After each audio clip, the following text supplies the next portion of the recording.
we go. We are good to go. All right. So, good evening, everybody. We have on our discussion tonight Miss Trina Boyd, who's running for County Commissioner at Large here in Mecklenburg County. So, this is going to be a conversation. Feel free to ask your questions in the comment section, and we'll be sure to ask Mrs. Boyd about those questions because she's running to represent you. And it's important that as citizens of Mecklenburg County, as citizens of Charlotte, that you make your voice known and make your voice heard. So with that being said, let's get to know Mrs. Trina Boyd. So first question I have for you, Trina, is why did you decide to run for the county commissioner here in Mecklenburg County? Well, that's a great question. Well, one of the things is I do want to really be more involved in the school district. That's one of the reasons. The second reason is I'm a big advocate for small business owners. And one of the things that I noticed is that the county do have a lot to offer small business owners that a lot of small business owners don't know about. So definitely those are the top two reasons. But of course, I definitely support affordable housing. Like that's really important right now. And knowing that the funding for affordable housing for the county is actually going towards affordable housing. I'm in support of the homeless population as well, and finding a solution for that.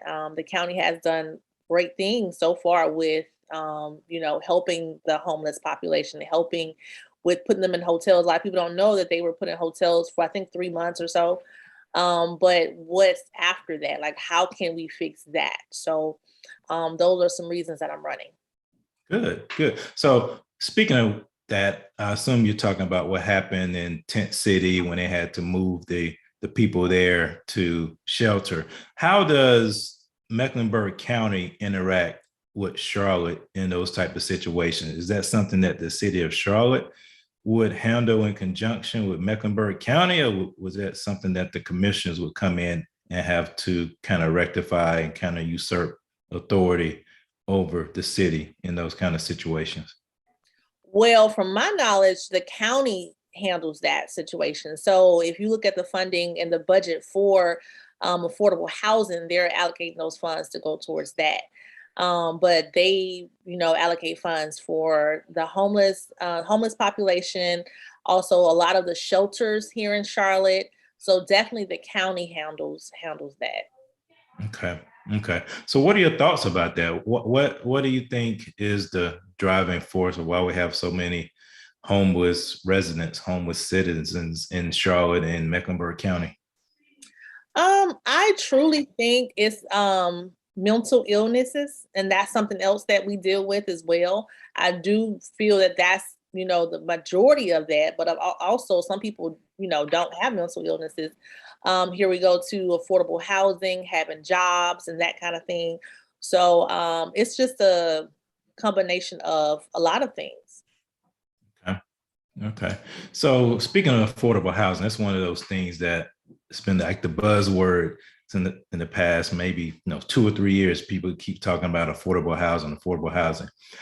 If you were elected to county commissioner, what are some of the things you would do to help enact policies that lead to affordable housing? Because it's one of those things. It's yes, we have an issue with affordable housing, but I think that's a symptom of a greater problem. So what are some things you would do? Well, one of the things is economic development. There's a lot of small business owners in Charlotte who are not giving the proper chance to be able to, become successful. I have a nonprofit called Women in Power, and I help a lot of African American women with starting businesses. And a lot of times, the number one issue that we have as minorities is funding. But the county has like business investment grants that they give out, but I haven't seen any funding go towards small businesses. What I've seen is big corporations, they come in, but it's a lot of times it comes down to positioning your business to where the county is benefiting, as well. So they look at all of that. But that's what I would focus on is that to be able to stimulate the economy here in the county. Is that and then if we're able to, because just for example, I've been a small business owner in Mecklenburg County for 7 years, and I have employees as well. I've hired over 100 employees in my business, and it's all about knowledge. It's all about knowing, that as well. And then I'm also able to pay them, now at least $15 an hour. That's what they're saying now is the living wage. So yes, and then being able to, of course, make more than that, So it all comes down to, being able to make a living wage as well. But if we can develop more successful business owners in the county and create more jobs where we can pay them, a minimum of $15 and up, that would be awesome. Yeah, that's one of those things. See, I'm glad you mentioned that, because a lot of people think that government creates jobs, but no, it's small businesses that create jobs and opportunities for people. So what were some of the things that you had to overcome, being a minority, being a Black woman, starting your business? What are some of the challenges and obstacles that you had to overcome to get your business up and running and successful? Because it's one thing to start a business, but to keep it running for a number of years like you have, what are some of the things that you had to do and overcome to keep your business up and running and be successful to the point that you are able to pay your employees and have, about 100 or so employees? Well, the main thing that I really believe in is knowledge. The Bible also says that his people perish because of lack of knowledge. So one of the things I love to do with my nonprofit is to educate on how can you get funding? How can marketing strategies to help grow your business? So those are some of the things that I had to overcome, is actually marketing my business, positioning my business for people to trust me, because I'm new coming to Charlotte. Nobody knows who I am. People have to trust you in order to do business. So that's some of the challenges that I had to overcome, that I definitely, still help women now in business, help them with marketing, help them with starting businesses. And then the funding, I didn't even get funding, my husband, he's a veteran. He actually invested in my business when we first moved to Charlotte. And that's how I was able to, become where I'm at today. Okay, great. So I know you mentioned that you moved to Charlotte. So where are you from originally? I'm actually from Columbus, Georgia. Okay. And I know you mentioned that your husband is a veteran. So obviously military service is important. So what could the county do for our veterans? Because a number of veterans are the ones that are homeless. So what are some things that you think the county could do to help rectify the situation with our veterans who have served our country, who have given limb and sometimes life, for the defense of our country? What are some things that you think the county could do if you were on the county commission to help ease the burden, if you will, on veterans? Well, one of the things, I did do some research about like the homeless population and veterans. I think they do have a facility, like a homeless facility for veterans. I would look into figuring out what buildings that the county actually owns.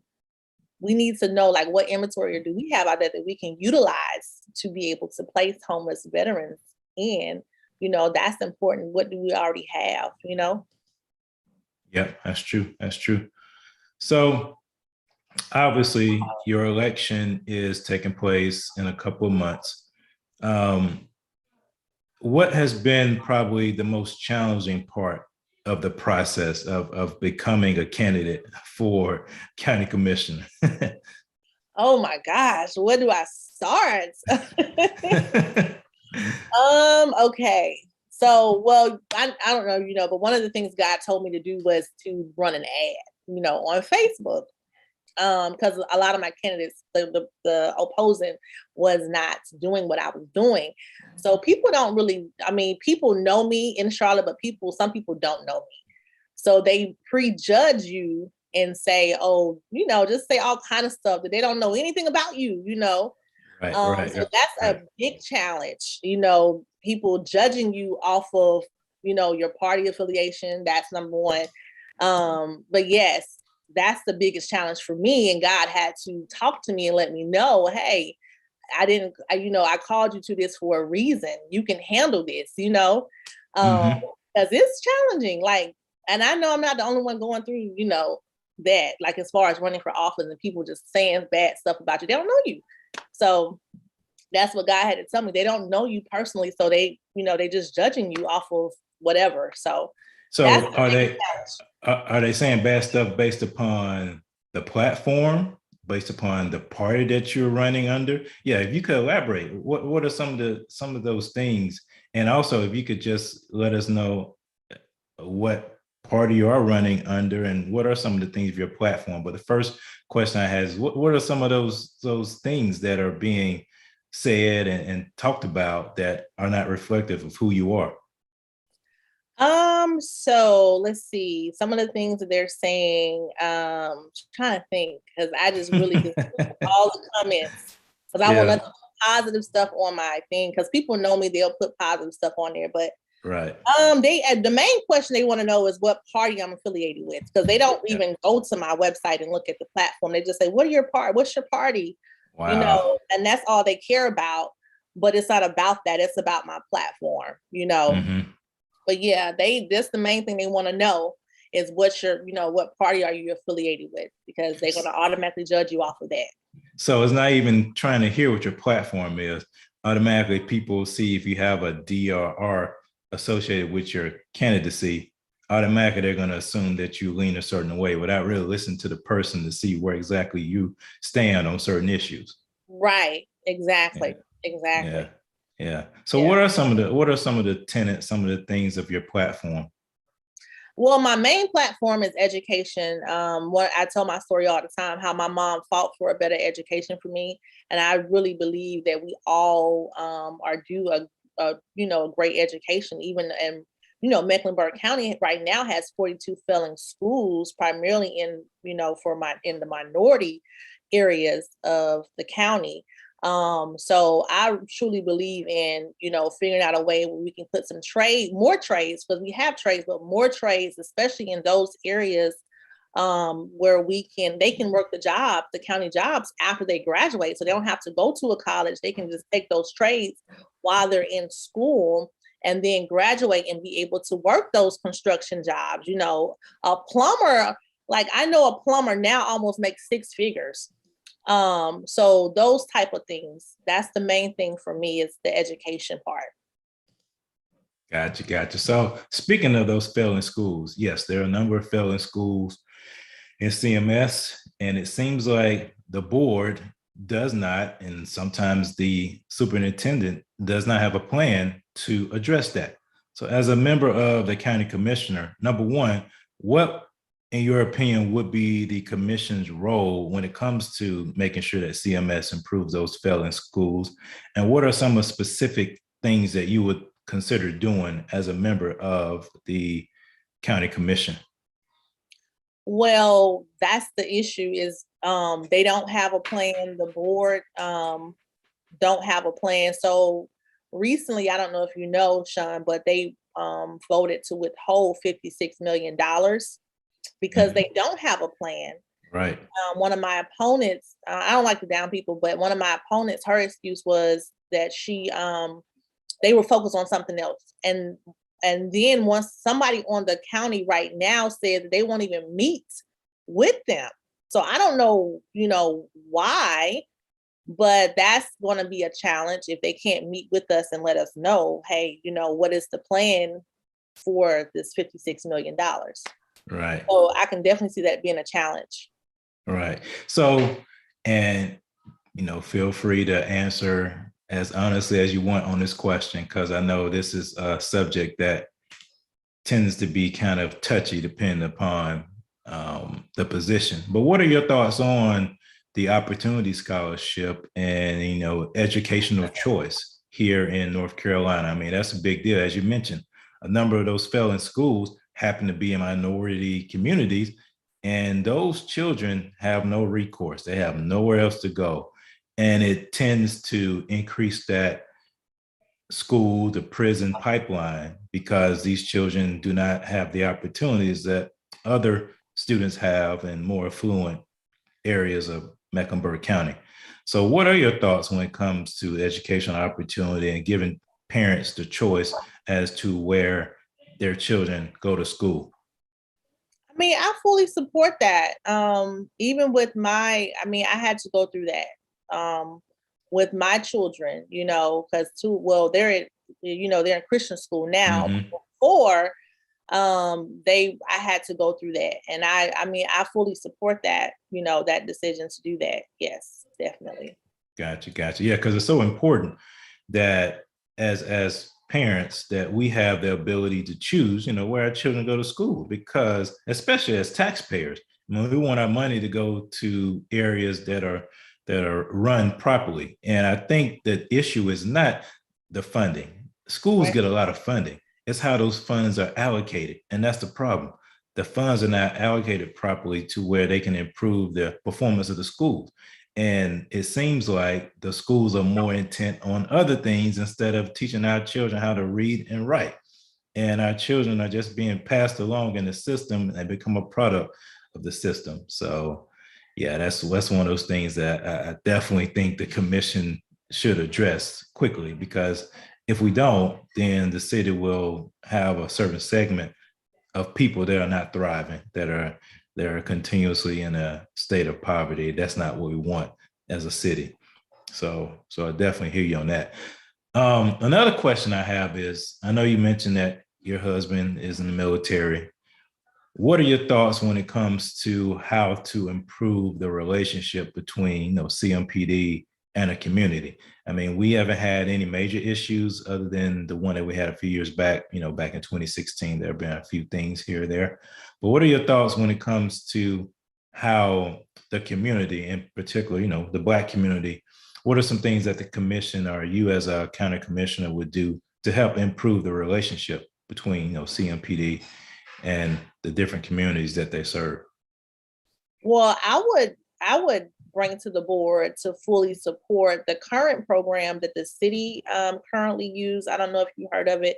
It's a nonprofit. Maybe we can expand that program. I think it's called Cops and Barbers or something like that. Mm-hmm. But I would Yep. want to expand that program. I would fully want to, put funding into that. Gotcha.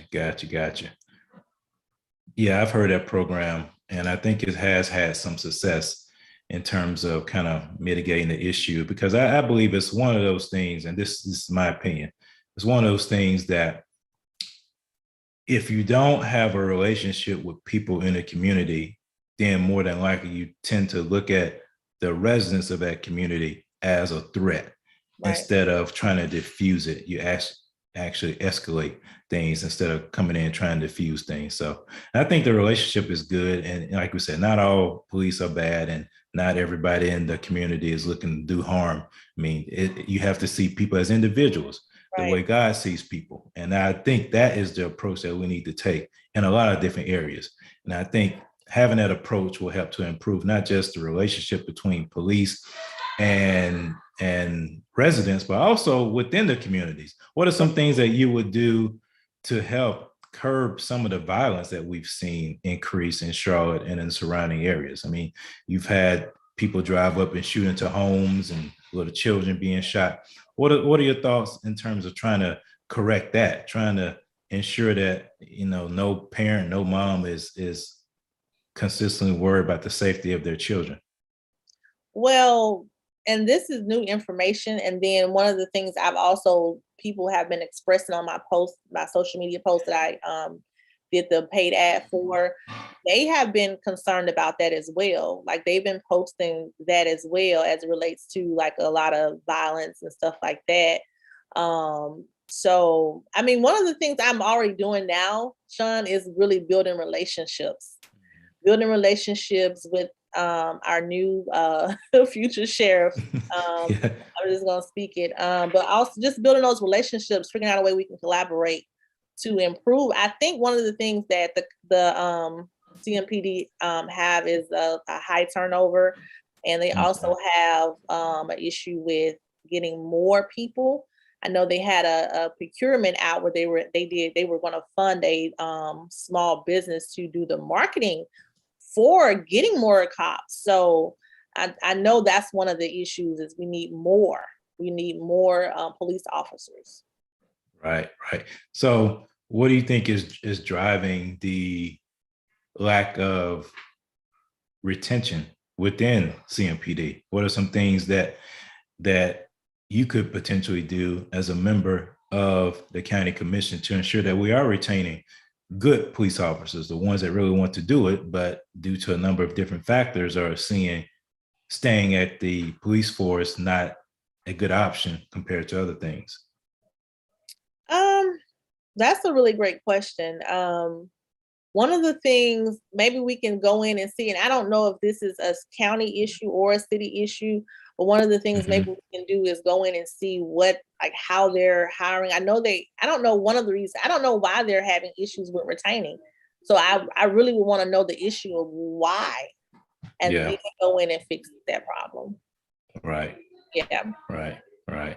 Yeah, I know. I'm not sure if you know this or not. I know there used to be this program called the Ambassador Program that CMPD had where they would have members of the community actually go out and help to build relationship between CMPD and the different communities. Not sure if that's still in play or not, but I know that was a good program that the former Chief Putney had put in place. Good. So I know you mentioned that you have some opponents. Have you had an opportunity to debate your opponents, to discuss your different positions on things? And what are some things that differentiate you from your opponents? Yeah, so we've had a couple of debates. So the first one, not really a debate, but just really tell our issues on certain things. So we did a forum with the Black Political Caucus. We did one of those, I think it was last week, so it is on Facebook right now, the Black Political Caucus of Mecklenburg County. And then we also did last Tuesday, we did a forum with the Charlotte Observer. And then tomorrow we have one with Sarah Stevenson forum at 8:30. It's going to be virtual. So I have had a chance to speak with them. What makes me different is a lot of people, when they meet me and they see that I'm running, they're happy that I'm running. Actually, the people that actually meet me in person, they're happy. They say we need, a fresh person on the board to be able to look at things differently. So they are happy that I'm running when they meet me. But what makes me different is that I will look at things differently. I will look at what's right and, what's the right thing to do, and not just go along with what everybody else is doing, so that's important as well. And then ask a lot of questions. I love to ask questions, and I'm a problem solver too, as well. So that's what makes me different from my other opponents. Okay. So could the people that vote for you have confidence that you would not get on the board and then flip on them? You know how people, you vote for somebody and they stand on certain things, but as soon as they get on the board, they change because of peer pressure or because of just other influences. How would you ensure that the people that vote for you have that confidence that you would not get on the board and then change your positions? Are you more about convenience or about your convictions? Definitely conviction, but to know I'm not going to flip, I won't. If you know me, and that's another thing you'll notice. What makes me different from politicians is that I'm I tell you direct. I don't have to talk just keep talking and talking and talking. I'm Mhm. going to tell you directly. If you ask me a question directly, I'm going to answer that. So when you look at the forum, Sean, like if you're going to be looking through forums and stuff like that, notice they talk a lot, and it's not even about the question that was asked. Me, Right. I'm going to Right. answer the question directly. Right. And if I don't know something, I don't know something, but I'm going to answer it directly. Yeah, that's true. That's kind of refreshing because a lot of politicians do. They like to hear themselves talk. And so they'll talk and talk and talk. They'll talk around the question and they already have the answer made up in their mind. No matter what the question is, they already have their talking points. And I get you have your talking points because you want to make sure people understand your platform. But to me, it's all about being relatable, understanding that as a county commissioner, you're representing the county, you're representing your constituents. And so what they think and what is on their mind and what is affecting them is more important than your personal achievement and your personal gain that you could get from being on the county commission. I think a lot of politicians, unfortunately, have forgotten that in today's time. They think that we work for them instead of the opposite, that they're there to work for us. And it's good to have people with that fresh mindset that know their role and know their responsibility. And I think when you have that mindset, it's easier for you to get things done because you're looking to cooperate with the community instead of thinking that the community is working for you. Right. So that's good to know. Good. So we have a question in the chat, and the question was, what was your reason for relocating to Charlotte? That is a great question. So one of the things, me and my husband, well, before we got married, me and my husband, we actually visited Charlotte about 10 or 15 years ago. And when we came, we really just felt like this is a city we can retire in, and it's, opportunity here because there's so many people move. When we moved here, it was 600 people a week moved to Charlotte. Mm-hmm. Well, that's a lot of people. So I don't know. I mean, it may be, more now, but definitely the opportunity for my small business. I've been a small business for over 10 years, but I definitely was opportunity for my business to, thrive. So that's one of the reasons we moved here. And my husband retired. So. Gotcha. So that brings me to my next question. Just personally, how would you balance being a mother, being a wife, being on a county commissioner? Because that's taxing. It can be. So how would you balance those different roles that you have to play? Yes, that's a great question as well. So one of the things that I've already been doing is getting ready for that. I am going to be outsourcing a lot in my business. So one of the things I'm hiring right now for my business is an administrator to take over. And I did have someone before, but they're going to be taking over the calls, the bookings, all that good stuff. And then my nonprofit, we only meet once or twice a month. I do my classes. And then all of my children are in school during the day. I'm giving you detail, like direct, but they're in school. So I would be able to handle what I need to do as a county commissioner during the day, like a full-time job. Because this is something that I'm passionate about. This is something that I feel like I'm called to do as well. So yes, I would be able to handle that. Gotcha. So I know you mentioned this is something that you believe God has called you to do. Any reason why you believe that you are called to take on this responsibility of being on the Mecklenburg County Commission? Yes, I do. This is just a start too, Sean. Before I even filed last year, God showed me in a dream. In the dream, I was in an office, and I knew it was like I was running for office. And then I won office, and everybody was like really, really happy that I won office. And I've always wanted to be in politics. It's just I really think it's in my blood. My granddad, he was a politician as well. And I never even met him though. Yeah. But he was as well. But I'm just passionate about it. But God did show me this is just the start. And then, yes, it's gonna get, it's not gonna stop at county commissioner. So I do want to say that. Nice. I hear that.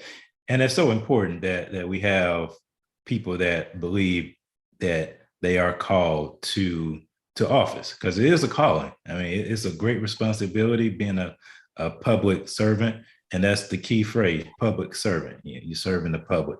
So that's awesome. It's good to hear. So in the last few minutes that we have, if you had to sum up your campaign in a few sentences, how would you sum up your campaign for somebody that's hearing you for the first time and they weren't aware that you were running for county commission? What would be the sentences or the phrases or the words that you would use to sum up your campaign?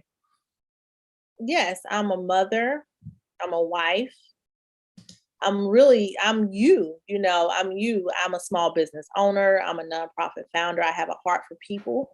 I am going to do my best to be able to serve the people.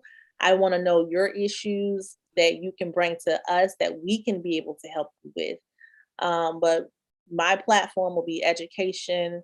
It will be small business owners, definitely the homeless population, and economic development. So vote Trina Boyd to fill the void May 17th. Awesome. And so we have another question that came in, and it is, what business are you involved in? So what business are you currently running? Yeah, so I do run a national nanny agency. I do run that. Also, my husband, he helps with, we have another business, it's government contracting. And then I also have the nonprofit. So the name of the nanny agency, the local one, is Babysitters of Charlotte. That's the name of that business. So, and that piqued my interest for a few other questions. So as an entrepreneur, which you are, being an entrepreneur, in your opinion, what allows entrepreneurs to take on the risk, take on the potential loss, but what is it that's driving you as an entrepreneur? Because you could have went out and worked for somebody, but what is it that's driving you as an entrepreneur that wanted you to say, no, I'm gonna go out and strike out on my own? That's a great question. There's a story behind that. So when I was, I think 20, I want to say 21 or 22, I was fired from my job. I was working from home actually. And the only reason I was fired was because I moved, because I was a military spouse. I moved to a different state. They don't operate in that state. So I was fired. So I was fed up. I was like, you know what? I'm not going to work for anyone anymore. And it's really in my blood, to be honest with you. God called me to the marketplace in 2014 to Women in Power. And it's just, I'm so passionate about it. I don't think I can ever work for anyone. Everybody are not called to be entrepreneurs. But if you are, and I'm just really passionate about what I do. I really am. And it's just something new every day. It's like an adventure. You get to learn, just different ways and strategies just to grow your business. It's fun. So I know you mentioned a lot about education and women empowerment. So what does that mean to you, women empowerment? Because a lot of people talk about women empowerment. But what does that mean to you? Women empowered to me is helping women in business. Really, that's what it means to me. Educating, we need to be able to know. Like I said, we don't want to perish because we don't know. We don't want our businesses to fail because we don't know. So we need to actually educate. So education is women in power. Networking is women in power, being able to educate them. Like, for example, one of the things that I'm doing this year is educating women on how to get government contracting. The government, women don't know, there's $2 billion set aside for women in business. But even if you know that, how do you position yourself for that? Right. So that's when I educate them. You can do business with the city, you can do business with the county, You can do business with the state of North Carolina. So I educate them to know, okay, this is what you need to do. This is the certification you need to do. And this is how we get it done, you know. So education is very important when it comes down to women in power, but also networking. That's a good point. That's a good point. So if you were to be on the county commission, I know education is an important platform for you, but what are some other things that you would be right behind education in terms of some things you want to address as a member of the county commission? In addition to educating for just small business or like for the school, like CMS, or just overall? Just overall. Yeah, just overall. In addition to that, definitely economic development is important as well. But my economic development looks like, you know, small businesses, you know, creating jobs for people. Mm-hmm. So that's what mine looks. Some people, you know, it doesn't look that way, but that's how mine's look. I do believe in small businesses. If they have the tools and the knowledge to do things, they can do it. That's so important because a lot of people think government create jobs, and the government does not create jobs. And it's sorry that a lot of people have been conditioned to believe, based on jobs reports and based on what politicians have said, that politicians and the government creates jobs. No, the government actually takes away jobs. The government makes it harder for small businesses to hire, makes it harder for them to employ people in the community. Because if you have thriving small businesses, then your community is going to thrive. Why do you think all the communities in North Carolina, the textile areas that were greatly affected when all the jobs were outsourced to China? I mean, a number of those communities started to fail, and that ushered in a lot of the, you know, opioid epidemic and all those things because people didn't have jobs. And if the government created jobs, then you would think that those areas would be flourishing, but they're not. So the fact that you're spending a lot of time emphasizing small businesses is important, because I think that's one of the areas here in Mecklenburg County and in Charlotte that need some improvement. I mean, we have some small businesses and some good small businesses, but I'm seeing more and more larger corporations coming in, especially during the last 2 years, and negatively affecting the small business here in Charlotte. Certain areas are doing well, Mecklenburg County, but then other areas are not. So I think that's important that we emphasize small business and the opportunity for small business, you know, not with strings attached, but actually taking away some of the restrictions that they have on them so they can be creative, so they won't have to hire, you know, 2 or 3 lawyers just to go through forms to complete to get their business up and running. So that's good to see. All right. Oh, we have a question. Barbara Capel wants to know, and this is probably a question that everybody will want to know: what can they do to support you in your run for county commissioner? Definitely pray for me. Pray my strength. Seriously, y'all. Yeah. Pray my strength. Definitely, that's number one. Number two, definitely votes. If you can, May 17th, that will be awesome. May 17th. Because I still have, that's the first, you know, hurdle. And then after that, the general election is November.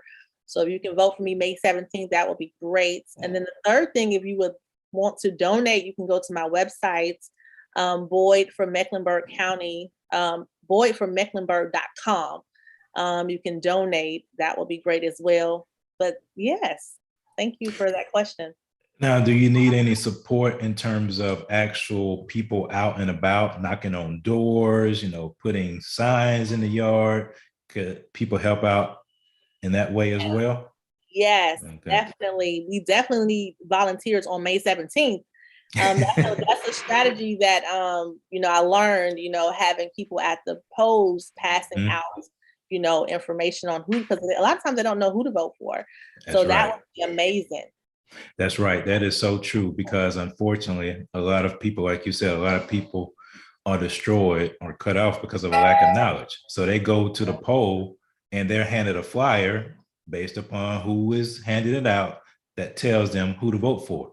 And the people do not, especially when it comes to the local elections like this, the people do not know, because it's challenging as a candidate to have enough resources. You're not running a national election, so you do not have commercials on TV declaring what you're running for. I mean, I don't see Trina Boyd approve this message commercials anywhere because of just the nature of the office that you're running for.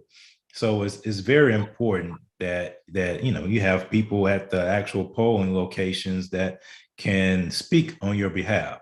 So if anyone wants to contribute, I see that as a great way to help Trina for sure in her candidacy. Great, yeah, great. Give out my number too. I'll go on the YouTube and give out my number as well. Yeah, you do that, and also probably your website as well, so people will be able to connect with you after that. Great. Awesome. Well, I definitely enjoyed our conversation, Trina. I think people got a even more in-depth insight into who you are as a person and who you are as a candidate. And it's very refreshing to have you run for office. And, I definitely wish you nothing but the best. And I'm praying for you and praying that you are given the opportunity, because like I said, I think you will be definitely a breath of fresh air to the county commissioner for sure. Thank you. I appreciate that. I appreciate you having me on today as well tonight. Thank you. Awesome. Take care.